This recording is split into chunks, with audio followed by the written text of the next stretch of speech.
In this example of the composite design pattern, we're going to emulate a drawing application. And if you remember drawing applications, you know that you can draw different shapes like squares and circles and whatever, but you can also group shapes together. And once you group several shapes together, you can drag that entire group. So that's what we're going to implement using the composite design pattern. And the way I'm going to do it is a bit peculiar. So I'm going to have a base class called graphic object,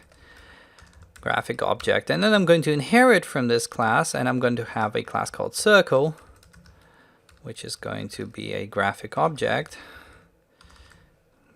Okay, let's try this again, graphic object, and then I'm going to have a square, which is also going to be a graphic object.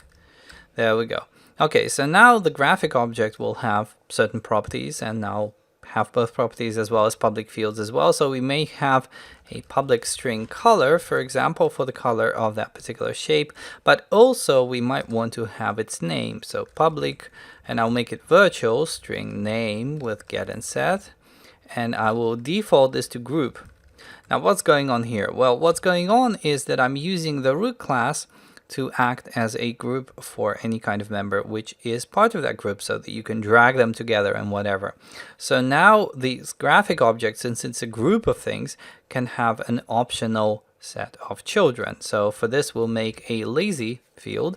So I'll have private lazy list of graphic object, and I'm going to call this children equals new, and let's just use the default initialization here, and then I'm going to have a property which exposes those children. So public list of graphic object children, which returns, of course, children.value. So this way we're using the lazy type correctly. We're only instantiating the list of objects if in fact we do need to have children in this particular object, in this particular group, I might add. So the idea then is that we have some way of actually printing all of this to the command line, and we also have the name, which is virtual, so you can override it. So here, for example, I can go into override members and I can select name, and instead of this bulky override that we've generated, I'm simply going to make sure that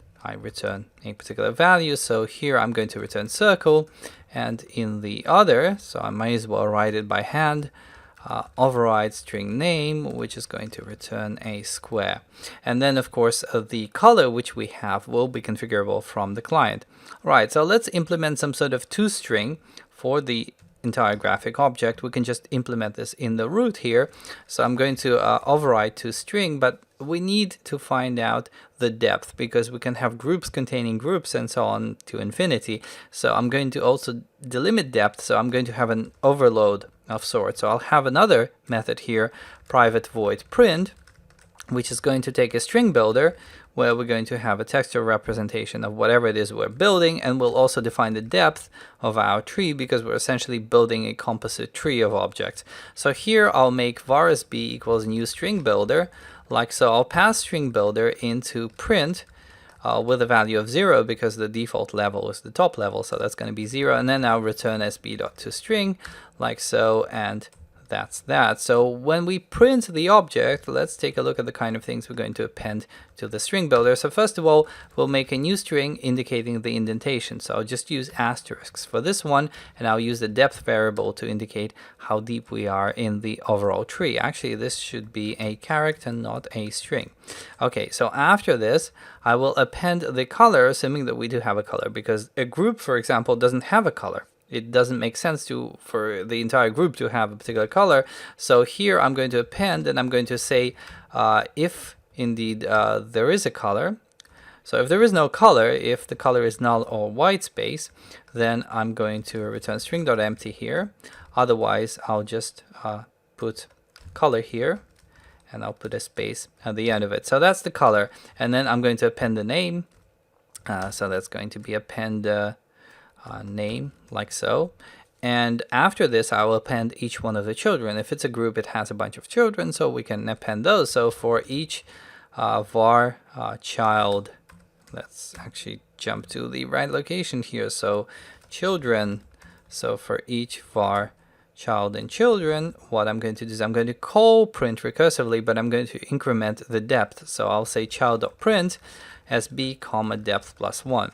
There we go. So we now have some sort of printing mechanism for actually showing all the objects, and we can actually start, building a composite drawing of some kind. So var drawing equals new graphic object.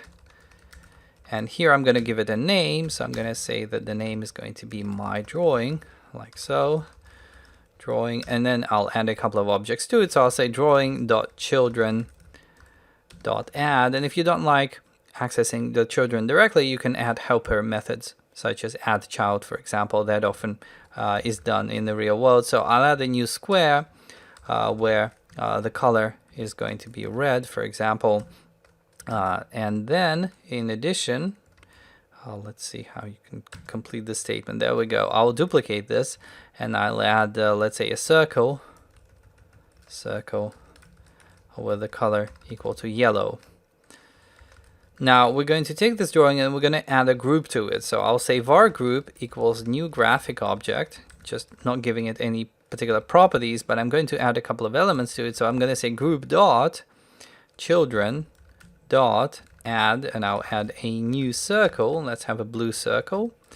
Color equals blue, and I'll also make a blue square as well. So new square, and then I'm going to add this group to the drawing. So I'm going to say drawing dot children dot add the entire group, and then we can print the whole thing. So right line and have the drawing in here. So let's take a look at what we get as we execute this.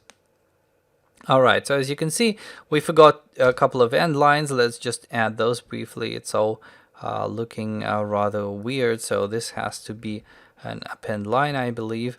And let's run this again. Okay, so we have my drawing on the top level. We have one asterisk for red square and yellow square, and then we have a group, and then we have two asterisks because we're one level deeper.